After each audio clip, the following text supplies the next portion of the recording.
نحمد رسول اللہ علیہ وسلم تسلیما اللہم صلی علی سیدنا مولانا محمد وعلی آل سیدنا مولانا محمد وصحبہ بارک وسلم. علی جناب مشتاق ملک صاحب صدر تحریک مسلم شبان، کنوینر جلسہ جناب خطیب صاحب، اسٹیج پہ تشریف فرما بزرگوں، حال میں تشریف فرما بزرگوں، نوجوان دوستوں، بھائیوں، السلام علیکم ورحمۃ اللہ وبرکاتہ. بہرحال ایک ایسے عنوان پر ہم پھر جمع ہوئے ہیں، جب بھی اس عنوان کو یاد کرتے ہیں ہمارے روح خون کی آسور ہوتی ہے. ہم جب بھی اس عنوان پر ذکر کرتے ہیں تو ہمیں محسوس ہوتا ہے کہ ہم نے کیا کھویا اور کیا پایا ہے. جب بھی اس عنوان پر گفتگو کے لیے ٹھہرتے ہیں تو پیر کپ کپانے رکھتے ہیں. ابھی ہمارے بزرگ سے جو واقعہ سنے، ان کے والد ماجد کے بارے میں انہوں نے جو ذکر کیا، نہ جانے کتنے خاندان اسی طریقے سے تباہ برباد ہو، کتنے ماؤں کی گودیں اجڑ گئی، کتنے بزرگ اپنے بیٹوں کو کھو دیے، کتنے نوجوان اپنی بیویوں کو بیوہ کر دیے، کتنے خواتین کی عظمتیں لوٹی گئی. اور پھر یہ بات یاد رکھیے، تعمیر ملت سے تعلق ہے تو یہ بات کرتا چلو کہ یہ حالات رکے نہیں ہے. اگر یہ دماغ میں ہے کہ پولیس ایکشن میں ہو گیا تو معاملہ ختم ہو گیا، ایسی بات نہیں ہے. پچھلے 70 سال سے ہم قربانیاں دیتے آ رہے ہیں، دے رہے ہیں، دیتے آ رہے ہیں، اور پھر آگے بھی دیتے رہنا پڑے گا. اس ملک کے لیے جتنی قربانیاں مسلمانوں نے دی کوئی اور قوم بتا بھی نہیں سکتی. اس ملک کے ذرے ذرے پر اگر آپ دیکھیں گے تو مسلمانوں کا خون آپ کو نظر آئے گا. اس کی آزادی کے لیے، اس کی ترقی کے لیے، اس کے جو ہم نے قربانیاں دی ہیں، کوئی اور قوم دور دور تک نظر نہیں آتی. آزادی کی بات کی جاتی ہے، آزادی کی بات ہوتی ہے تو بتاؤ کس نے آزادی کے لیے آواز بلند کی؟ سب سے پہلے بنگال سے سراج الدولہ نے آواز اٹھائی اور اپنے آپ کو پیش کیا. میسور سے ٹیپو سلطان نے اپنے آپ کو پیش کیا. کہاں تھے یہ لوگ؟ کس مقام پر یہ نظر آتے ہیں؟ کہیں نظر نہیں.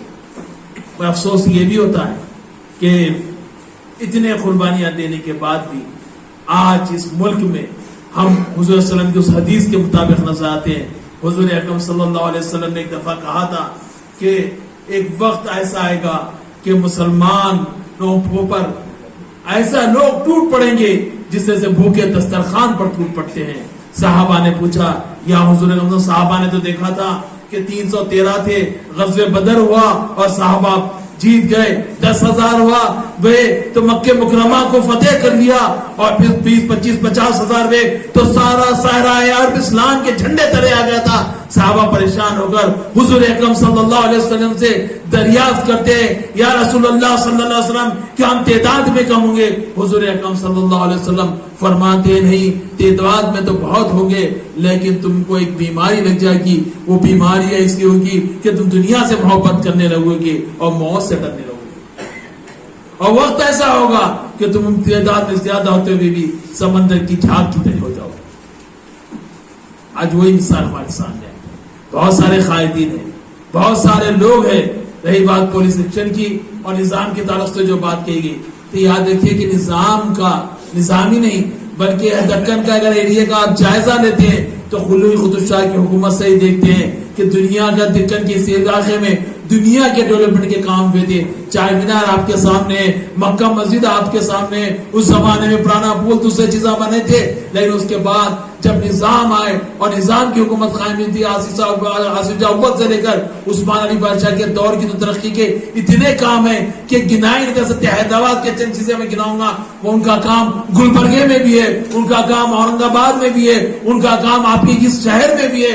مختلف دکن کے جتنے ایریے تھے تمام کے تمام ایریوں میں نظام نے کچھ نہ کچھ کیا، نظام کی حکومت نے کچھ نہ کچھ کیا.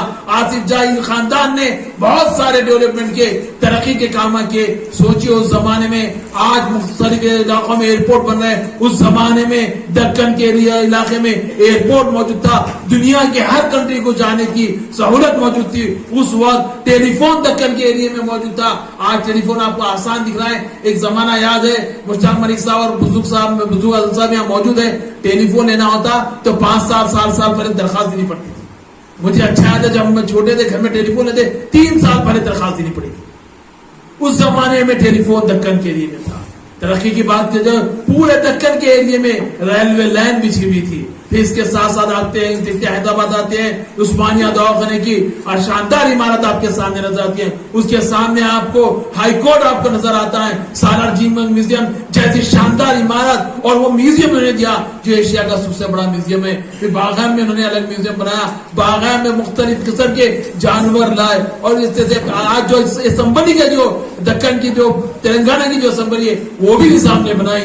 حیدرآباد کا جو سگریٹ توڑا گیا جس کے 2 مسجدوں کے تعلق سے ہمارے مشتاق ملک صاحب پورے دکن پورے تلنگانہ کو اٹھائے گئے، وہاں سے وہ سیکریٹریٹ بھی نظام نے تعمیر کیا تھا۔ اس میں آپ دیکھتے ہیں کہ عثمان ساگر، نظام ساگر اور حمایت ساگر مختلف تالابیں نظام کا جہاں جہاں ذکر کریں گے، اتنی ترقی کے کام ہیں آپ لکھتے لکھتے تھک جائیں گے، لیکن ان کی ترقی کے کام ختم نہیں ہوں۔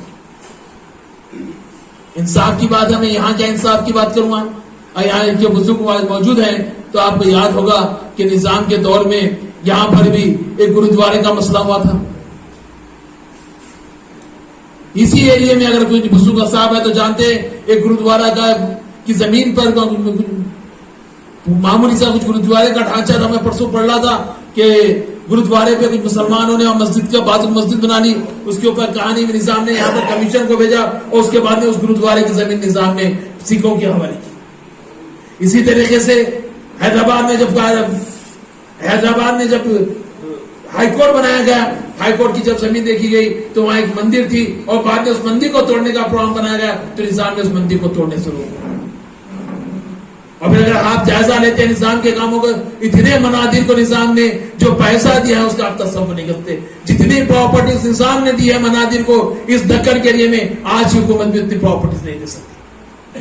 ایسے بہت سارے ڈیولپمنٹ کے کام ہیں، ریلوے اسٹیشن کی بات کیا، ایئرپورٹ کی بات کیا، دواخانے کی بات کیا، پھر نظام کا جو سب سے بڑا کارنامہ تھا عثمان علی بادشاہ کا، جس سے آج بھی لاکھوں لوگ فیض یاب ہو رہے ہیں، عثمانیہ یونیورسٹی کا ہوا ہے۔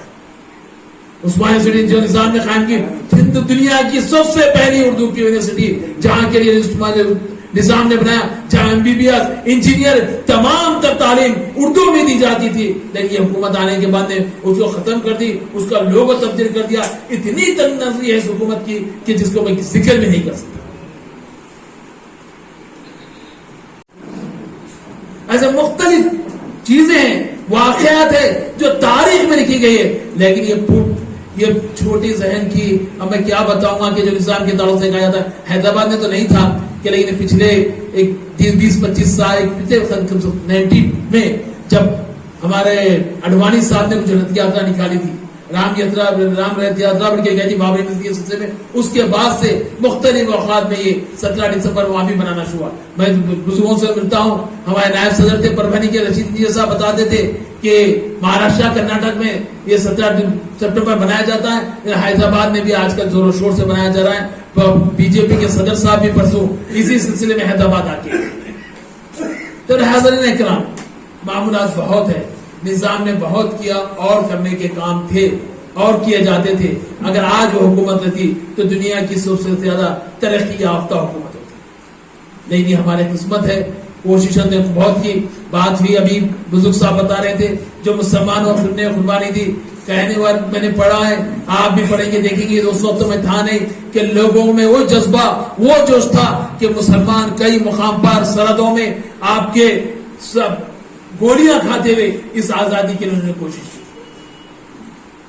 ٹینکروں کے سامنے زندہ مسلمان لیٹ گئے تھے، ٹینکروں کے نیچے آ گئے، ان کی کوشش یہ تھی کہ دکن کے ایریے کو بچایا جائے۔ ابھی جو بات کہی گئی یہ اظہر بن الشمس بالکل صاف بات ہے کہ کئی غیر مسلموں نے اس کی گواہی دی کہ پولیس ایکشن سے پہلے، پولیس ایکشن تو کہیں نہیں تھا، فوج کا ایکشن تھا، اس کا پولیس ایکشن نام دیا گیا، فوج آئی تھی پورے تیاری کے ساتھ آئی تھی، یاد رکھیے کہ ہوتا یہ تھا کہ لکھنے والوں نے لکھا ہے، تاریخ میں یہ بات لکھی گئی ہے کہ رضاکاروں کا بھیس بنایا جاتا تھا، اس میں کمیونسٹ پارٹی کے بھی تھے، اس میں کانگریس کے بھی تھے، اس میں ہندو مہاسبھا کے بھی تھے، اس میں ہندوؤں کو ڈھیس بنایا جاتا تھا اور مختلف علاقوں میں بھیج کر ہندوؤں پر خود حملہ کیا جاتا تھا، اور یہ بات کی جاتی تھی کہ جو حملہ ہوا ہے یہ مسلمانوں نے کیا ہے، اس کو ذریعہ بھی ایسے کئی حملے مختلف جگہ بتائے گئے۔ اس کے ساتھ ساتھ جو دوسری بات گئی کہ 3-4 مہینے کی بات کی گئی ہے، رشید صاحب کے ساتھ رحیم قریشی صاحب جب تعمیر ملت کے صدر تھے، انہوں نے ایک سروے کرایا تھا، تو رشید صاحب کے ساتھ میں یہاں کے بعض اضلاع میں گیا تھا مہاراشٹر کے، تو وہاں جب بعض اصحاب سے ملا، میں 8 سال پرانی بات ہے، تو وہاں کے ڈسٹرکٹ والوں نے بتایا کہ امبا جوگئی وغیرہ کے اطراف میں کہ 25 سال کے بعد میں بھی، 1-2 سال نہیں، 25 سال کے بعد میں بھی باڑیوں میں سے انسانوں کے ڈھانچے نکالے گئے۔ کئی خواتین اپنی عزتیں بچانے کے لیے باڑوں میں کود گئی، کئی نوجوان اپنے خاندان کو بچانے کے لیے۔ حیدرآباد میں ابھی بھی بعض اس کو سمجھتے ہیں کہ میاں وہ دور تھا کہ ہم نرمل سے، ہم ورنگل سے، ہم ظہیر آباد سے، اس کے آگے سے بس تو گلبرگے کے آگے سے ہم پیدل حیدرآباد کھانے کو کھانا 3 دن تک ہم بھوکے رہے، کھیتوں میں سے بستے بچاتے ہم حیدرآباد پہنچے۔ کیسا پہنچے نہیں معلوم ہے، کئی لوگ تو کہتے کہ ہمارا بیٹا گم گیا، ہم ملاقات نہیں ہو سکی، کسی کا باپ چلے گا، کسی کی بھائی چلے گئی، کسی کی بہن چلے گئی، نہیں ملی۔ اور اس کے بعد میں بھی سروے بعد میں دیکھا گیا کہ کئی خواتین ہندوؤں کے گھروں سے نکلی جہاں ان کو اٹھا کر لے کے گیا تھا، نہ شادی کی گئی، نہ ان کے ساتھ گیا ہے، بلکہ ان کے ساتھ جو زور زبردستی کی گئی اس کے لکھنے والوں نے خون کے آنسو روتے ہوئے۔ ایسے کئی واقعات ہیں حاضرین اکرام۔ اس کے ساتھ ساتھ یہ یاد رکھیے، میں نے کہا کہ واقعات رکے نہیں، ان واقعات کا سلسلہ جاری ہے ہندوستان میں۔ ہندوستان سے یاد رکھیے کہ دہلی کا فساد آپ کے سامنے ہے، بمبئی کا فساد آپ کے سامنے ہے، گجرات کا فساد آپ کے سامنے ہے، حیدرآباد میں کئی فسادات ہو چکے ہیں، تو یاد رکھیے یہ رکنے والا نہیں۔ میں یہ رکے گا تو آپ نہیں کیسے رکیں گے؟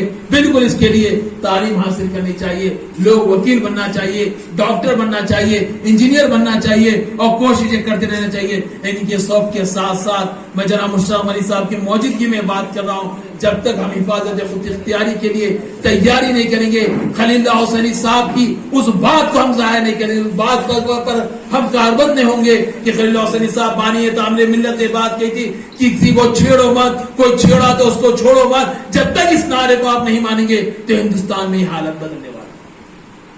ہندوستان میں آپ کوئی تیاری کر لیجئے، نماز پڑھنا ہے پڑھنی چاہیے، روزہ رکھنا ہے رکھنا چاہیے، قرآن مجید کو اس کے آداب کے ساتھ پڑھنا ہے اس کو پڑھنا چاہیے، لیکن اس کے ساتھ ساتھ آپ کو تیاری بھی کرنا چاہیے۔ قرآن بھی اجازت دیتا ہے، ہندوستان کا دستور بھی اجازت دیتا ہے، آپ اپنے آپ کی حفاظت کے لیے، اپنی ماں بہنوں کی عظمت کی حفاظت کے لیے، اپنی دولت کی حفاظت کے لیے آپ کر سکتے ہیں۔ آپ سوچئے کہ مہاب لنچی کا معاملہ ہو رہا ہے، آپ کے سامنے میں بات رکھتا ہوں، سب سے پہلے جو مہاب لنچی بھی اخلاق کو مارا گیا، مجھے اچھی طریقے سے یاد ہے۔ میں حیدرآباد میں جو باہر سے آیا ہوا تھا، اس کے بعد میں بیٹھے ہوا تھا، رحیم قریشی صاحب نے صبح 9 بجے فون کیا اور کہا عمر دوڑا آفس کو، میں آفس کو پہنچا تو انہوں نے کہا کہ سامنے کچھ آپ کوئی چیز غور کرے، میں نے کہا غور کرا، ٹی ویوں میں اخلاق کے بارے میں بتایا جا رہا تھا، تو رحیم قریشی صاحب نے کہا آپ کا کیا خیال ہے؟ تو میں نے صاحب آپ بہتر جانتے، تو انہوں نے کہا کہ عمر اس کے خلاف آواز اٹھانی ضروری ہے، اگر آج ایک واقعے کے خلاف آواز نہیں اٹھائیں گے تو ہندوستان کے کونے کونے میں ایسے واقعات پیش آئیں گے۔ وہ دور اندیش قائد تھے، انہوں نے کہا، اسی کے بعد دوسرے دن ہم نے حیدرآباد میں ایک جلسہ منعقد کیا، اس لیے اس جلسے کا میں ذکر کر رہا ہوں، جب جلسہ منعقد کیا گیا، ایک حال میں جلسہ منعقد کیا گیا، دوپہر میں مجھے فون آیا، وہاں کے ایک صاحب نے فون کر کے بولا بھائی آپ نے کیسا جلسہ رکھا ہے، کیا واقعہ سمجھ نہیں آیا؟ بولا نہیں ایسی سی بات ہے، تو انہوں نے کہا کہ دوپہر سے انٹیلیجنس والے آ کے پریشان کر رہے ہیں، دلی سے انٹیلیجنس والے آ چکے ہیں اور دوسرے مقامات سے انٹیلیجنس والے ہیں، ایک اخلاق کے معاملے میں ایک جماعت جلسہ کرتی ہے تو اتنا پریکاشن کرتے ہیں، اتنا پریشان ہوتے ہیں۔ سوچئے اگر صحیح وقت پہ سارے ہندوستان کے 20 کروڑ مسلمان اٹھ جائے تو بتائیے کہ اخلاق کا واقعہ پیش آ سکتا ہے؟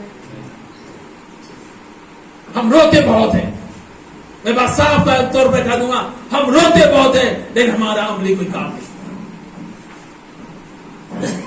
ہمیں آواز اٹھانی چاہیے، ہم آواز اٹھانے میں پیچھے، ہم زندگی بنانے کے لیے تیار ہیں، کہا جاتا ہے ہماری کوشش رہتی ہے کہ میرا بچہ اچھا انجینئر بنے, میرا بچہ اچھا ڈاکٹر بنے, میرا بچہ IAS آفیسر بنے, میرا بچہ CA بنے. اس سے روکنے کا نہیں ہے, بننا چاہیے, اچھے سے اچھا ڈاکٹر بننا چاہیے. اگر مسلمان ڈاکٹر ہے تو لوگ مثال دینا چاہیے کہ مسلمان ڈاکٹر ہے, کبھی غلط دعوت دیتا, کبھی غلط دعوت لکھتا نہیں. کوئی انجینئر ہے تو کہنا چاہیے کہ مسلمان انجینئر ہے, یہ کبھی رشوت نہیں کھاتا, یہ کبھی بےمانی کا نہیں کھاتا. مسلمان وکیل ہے تو یہ معلوم ہونا چاہیے کہ مسلمان وکیل ہے, یہ کبھی جھوٹ نہیں بولتا. اسی لیے یاد رکھیے کہ جہاں آپ جاتے ہیں آپ کے ساتھ آپ کا اسلام جاتا ہے, آپ کے ساتھ 20 قوم مسلمان ہے, یاد رکھیے چاہے کہ اپنے آپ کو پیش کرتے ہیں. لیکن اس کے ساتھ ساتھ بھی وہی بات کروں گا, اس کے ساتھ دوسرے چیزوں پر بھی سوچنا پڑے گا, دوسرے چیزوں پر بھی غور کرنا پڑے گا. یہ 17 ستمبر کے جو جلسے رکھے جاتے ہیں, یہ جو پروگرام رکھے جاتے ہیں, یہ اس لیے نہیں رکھے جاتے ہیں کہ ہم آپ کو جوش میں ولولے میں لائیں. یہ پروگرام اس لیے بھی تعمیر میں رکھتی ہے, دوسرے جماعتیں بھی رکھتے ہیں. یاد رکھیے کسی قوم کو ختم کرنا ہے تو اس کی تاریخ سے بھلا دیں. اگر تاریخ بھول جائیں گے تو آپ کی قوم کو تباہ کرے گا. اب تو تاریخ بھلانے کا تو مسئلہ چھوڑ دیجئے, اب آپ کے سامنے جو نئی تاریخ آ رہی ہے, دنیا میں پہلی بار ایسا واقعات ہو رہا ہے کہ تاریخ میں جو تبدیلی کی جا رہی ہے, تاریخ کو جو جھوٹ سے انداز سے لکھا جا رہا ہے اس کو ہم تصور بھی نہیں کر سکتے. جو کتابیں پڑھائی جا رہی ہے, پرسوں پروگرام میں ہمارے ایک ساتھی آتے سینئر جرنلسٹ, انہوں نے ایک کتاب لے کے مجھے بتایا, اس میں پولیس اسٹیشن کے تعلق سے اتنے غلط بیان سے کام کیا گیا ہے, ایسے سوالات کرے گئے کہ تمام کا ذہن ایسا تھا کہ کئی ہندوؤں کو دیکھتے ہی ان کو ختم کرنا چاہتے تھے. اور رضاکاروں کے تعلق سے قاسم رضوی صاحب کے تعلق سے ایسے باتیں لکھے. ٹھیک ہے, قاسم رضوی صاحب نے آواز اٹھائی, لوگ ان کے خلاف بولتے ہیں کہ میں جب بھی اس معاملے میں بات ہوتی ہے تو میں تو ان کی تائید میں بات کرتا ہوں. ٹھیک ہے, وہ بھی اپنی آزادی کے لیے لڑنے کے حق باجنے تھے, انہوں نے اپنی جتنی ان کی استعداد تھی انہوں نے آواز اٹھائی. ایک مرد مجاہد تھا جو کام کرنا تھا کر کر چلے گیا. یہ اور بات ہے, ہر وقت کامیابی ملنا ضروری نہیں ہے. کبھی اللہ تعالیٰ دے کے بھی آزماتا ہے تو کبھی اللہ تعالیٰ لے کے بھی آزماتا ہے. کبھی مسلمانوں کو شرمانے کی بات نہیں, کبھی آزردہ ہونے کی بات نہیں. لوگ بات ہوتی ہے, جناب مشتاق ملک صاحب بیٹھے, میرے سے زیادہ عثمان پر وہ بات کر سکتے ہیں. کیوں ڈرنے کی بات ہے کہ قاسم رضوی صاحب یا ہمارے کی بات آتی ہے تو ہمیں شرمانے کی بات ہے. میرے بات تو سمجھ میں نہیں ہے. حاضرین اکرام, چٹھی آئی ہے, وقت ہو رہا ہے, لیکن ایک 5-10 منٹ زیادہ لے سکتا ہوں. حیدرآباد سے بڑی لمبی مسافت طے کرتے ہوئے یہاں آیا ہوں, اور اسی لیے کہ 2 باتیں آپ کے سامنے رکھتے اپنے گفتگو کو ختم کرا. دیکھیے پہلی بات جو میں یہاں آیا ہوں, دیکھیے جب تک کوئی قوم ترقی نہیں کر سکتی, کوئی قوم اپنے مقصد کو نہیں پا سکتی, اس کے جب تک اس کے نوجوان تیار. یہاں آیا ہوں تو آپ کو یہی پیغام دینے کے لیے آیا ہوں, چھوڑ دیجئے کوئی جماعت ہونے دیجئے, اس سے کوئی واسطہ نہیں ہے. کوئی کسی قائد کے پیچھے جانے دیجئے, اس کا کوئی وہ نہیں ہے. لیکن یہ ضروری ہے کہ نوجوان گھر سے باہر نکلے. نوجوانوں کے آج کے دور میں ان کی تعلیم کی جائے, ان کی تربیت کیا جائے, ان سے سل نکال کر ان کے ہاتھ میں قرآن دیا جائے. قرآن کے ساتھ ساتھ ان کے سامنے صحابہ حضور اکرم صلی اللہ علیہ وسلم کے وہ غزوات کا ذکر ان کے سامنے کیا جائے. وہ حضور صلی اللہ علیہ وسلم کے دور کے خالد بن ولید رضی اللہ عنہ کے وہ فتویٰ کے حصے ان کے سامنے رکھے جائے. عمر خطاب کی وہ سیرت کے واقعات ان کے سامنے رکھے جائے. جب تک ان کے سامنے یہ واقعات نہیں رکھے جائیں گے ہم کامیابی حاصل نہیں کر سکتے. میں آیا ہوں, پہلی بات یہ. دوسری بات یاد رکھیے کہ ہندوستان کے موجودہ حالات میں آپ اگر یہ سمجھتے ہیں کہ بی جے پی آئی ہے خاموشی چل رہی ہے, تو یاد رکھیے 2 باتیں آپ کے سامنے رکھتے ہوئے چلو کہ ہم پرسنل اللہ کی بات کر رہے ہیں. رہے گا کہ آپ پرسنل اللہ میں سوچتا ہوں 3 طلاق کے تعلق سے قانون بنا دیا گیا آپ کے سامنے, دوسرے قانون بن گئے ہیں, اور ہو سکتا ہے کہ آنے والے الیکشن میں ایک پارٹی جیت جائے, اور کیا کیا ہوگا نہیں ہو سکتا. اس کے لیے ضروری ہے یہ آنے کے بعد میں بھی بات معلوم ہوئی کہ ہمارے لوگوں کو بتایا جائے کہ اسلامی قانون کیا ہے, پرسنل لا ووٹ کیا ہے, اور جو مختلف یہاں کا تو نہیں معلوم, پر اگر مہاراشٹر میں دوسروں سے پوچھتے تھے, اورنگ آباد پگلی ادھر کا میرا مہاراشٹر مرٹواڑے کا دورہ تھا, وہاں میری گفتگو بھی تو پتا چلا کہ حیدرآباد کی ویسی وہاں بھی طلاقوں کے بہت زیادہ واقعات ہیں. حیدرآباد میں تو پرسوں عجیب و غریب بات ہوئی, کچھ لوگوں سے ملاقات ہوئی, کچھ سروے میں نے کیا, کچھ بچوں کو بھیجا تھا, پھر رپورٹ آنے مختلف خاطوں نے حیرانی اس بات کی بھی کہ مشتاق ملک صاحب کے 20 بات کو شکر کر دو کہ تقریباً زیادہ طلاق کے مقابلے میں خلا کے مسائل. یہ بڑے افسوس کی بات ہے. اور یہی بات اورنگ آباد اور آپ کے عثمان آباد وغیرہ میں بات کی تو انہوں نے کہا کہ یہاں بھی زیادہ خلا کے معاملات ہو رہے. اس پہ ہمارے علماء کرام کو اور نوجوانوں کو بزرگوں کو سننا ہے کہ کیا وجہ، کیا اس کی ذمہ دار سوشل میڈیا ہے، کیا اس کے ذمہ دار سیل ہے، کیا اس کا ذمہ دار کوئی اور چیز ہے، اس کو نکالنا پڑے گا۔ اگر ان چیزوں پر ہم غور نہیں کریں گے تو ہو سکتا ہے کہ آنے والے حالات میں کیا ہوگا ہم بتا سکتے۔ یاد رکھیے ایک عورت جب دوزخ میں جاتی ہے تو 4 مردوں کو لے کے جاتی ہے۔ یاد رکھیے پہلے اس کے باپ کو لے جاتی ہے، وہ کہے گی میں تو دوزخ کی طرف بھاگ رہی تھی، اس نے مجھے روکا نہیں۔ دوسرے اپنے بیٹے کو لے جائے گی، بولے گی کہ مجھے اس نے روکا نہیں۔ اپنے شوہر کو لے جائے گی کہ کہے گی کہ اس کا ذمہ داری تھی، اس نے مجھے کھلایا پلایا۔ ان اسلامی تعلیمات سے مجھے واقفیت ملے گی۔ چوتھے وہ اپنے بھائی کو لے جائے گی اور بولے گی کہ کس کی ذمہ داری، کس نے اپنی ذمہ داری کو پوری نہیں کی۔ پھر پولیس ایکشن کا معاملہ ہے، پھر ملاقات ہوگی تو یہی بات کہوں گا کہ نہ رضاکاروں کی بات پر مایوسی ہونے کی بات ہے، نہ کسی اور بات پہ شرمندگی ہونے کی بات ہے۔ یہ سینہ تان کے کہنا چاہیے ہم نے 2,40,000 ہونے دیجیے، 1,00,000 ہونے دیجیے، ہم نے 2,00,000 مسلمانوں کو کٹایا اس قوم کے لیے، اس دکن کی زمین کے لیے، یہاں کی آبرو کے لیے، یہاں کی عزت کے لیے۔ اگر نظام کی حکومت رہتی تو آج یہ مہیا، آج یہ دکن کیا رہتا اور آج کے حالت میں کیا ہے، یہ لوگوں کے سامنے لانا پڑے گا۔ شکریہ، السلام۔